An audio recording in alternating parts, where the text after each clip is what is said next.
dengan NIM 857288652. Program studi S1 PGSD.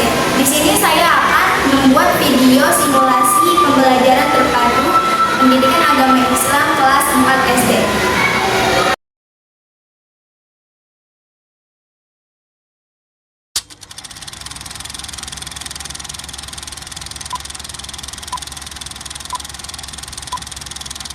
Assalamualaikum warahmatullahi wabarakatuh.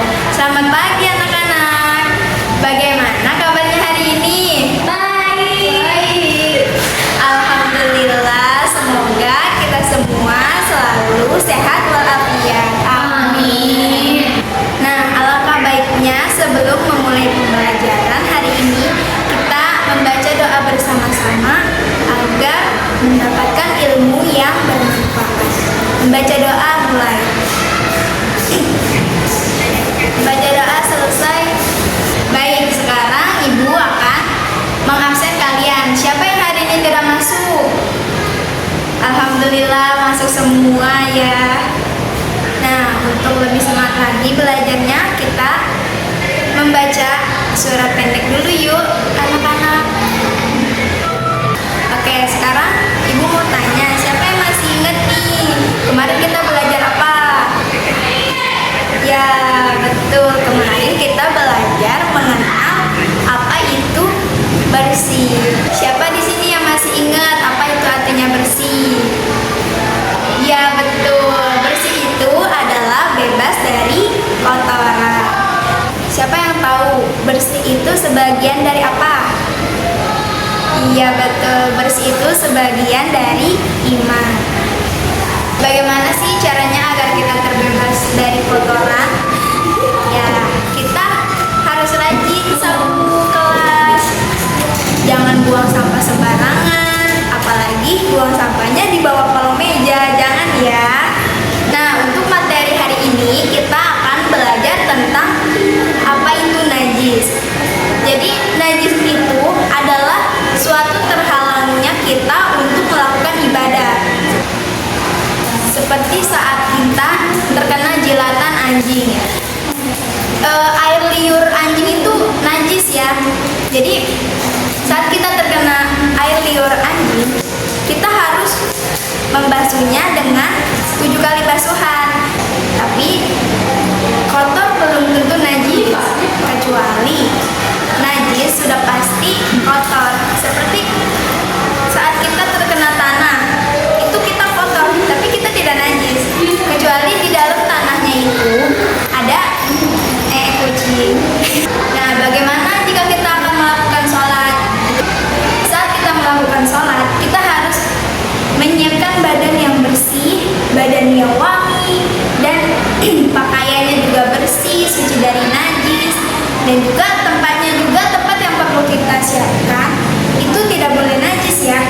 Saat kita melakukan sholat, kita membutuhkan tempat yang bersih dan suci. Tentunya kita akan melakukan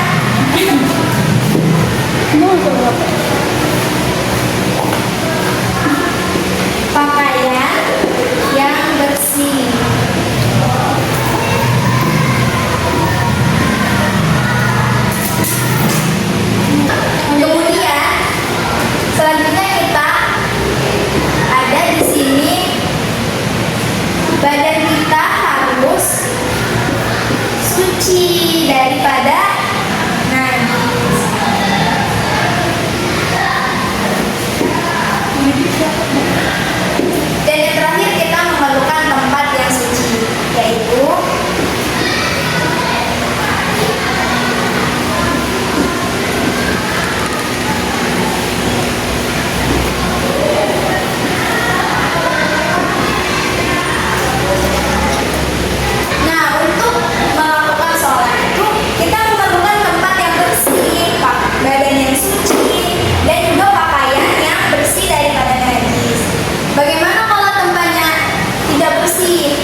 kita di luar sholat pun kita harus tetap bersih ya, karena kalau kita kotor nanti kuman-kuman akan masuk ke dalam tubuh kita dan kita akan sakit.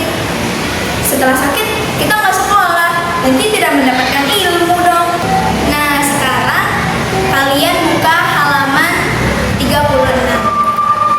Ada yang tahu hadas itu terbagi menjadi berapa? Ya, hadas itu terbagi menjadi dua. Ada hadas besar dan ada hadas kecil. Apa aja itu hadas kecil? Hadas kecil itu adalah keluar angin dari lubang belakang kita.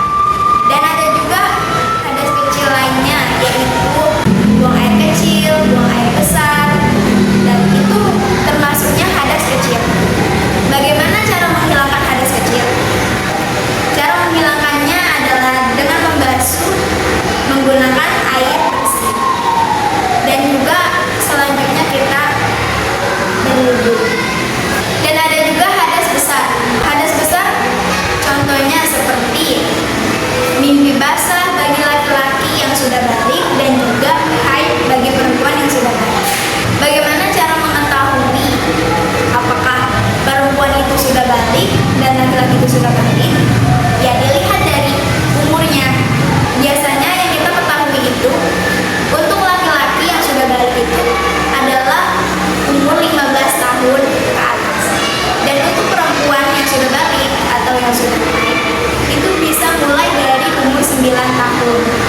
Dan 9 tahun itu termasuknya sudah normal ya kalau sudah haid. Hadas kecil itu ada beberapa macam. Di antaranya siapa yang tahu? Ya, di antaranya adalah itu kita mengeluarkan angin dari lubang belakang. Dan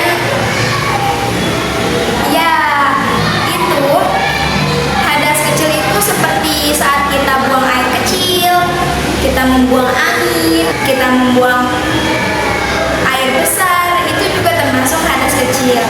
Bagaimana cara menghilangkan hadas besar itu? Yaitu dengan cara mandi dengan niat. Niatnya bagaimana? Yang kita akan pelajari di selanjutnya. Ya anak-anak, sampai di sini ada materi yang belum dipahami? Alhamdulillah, sudah paham semua ya berarti. Alhamdulillah pembelajaran